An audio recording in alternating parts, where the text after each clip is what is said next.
इमरान खान ने तहरीक इंसाफ को इलेक्शन तैयारियां तेज करने की हिदायत कर दी। सेंट्रल एग्जीक्यूटिव कमेटी इजलास इमरान खान ने वाजे किया कि मफाद परस्त और जमीन फरोशों की पार्टी में कोई जगह नहीं, पुराने कारकुनान को तरजीह देंगे।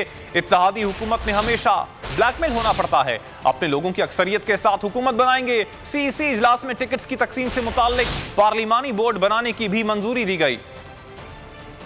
इत्तेहादी हुकूमत में हमेशा ब्लैकमेल होना पड़ता है, अपने लोगों की अक्सरियत के साथ हुकूमत बनाएंगे। वज़ीर आज़म इमरान खान ने असम ज़ाहिर कर दिया। तहरीक इंसाफ की सेंट्रल एग्जीक्यूटिव कमेटी का इजलास, इमरान खान ने इलेक्शन तैयारियां तेज करने की हिदायत कर दी। सराय के मुताबिक इमरान खान ने वाज़े किया, मासी से सबक सीख लिया, अब गलतियों को नहीं दोहराएंगे। मफाद परस्त और ज़मीर फरोशों की पार्टी में कोई जगह नहीं, पुराने कारकुनों को तरजीह देंगे।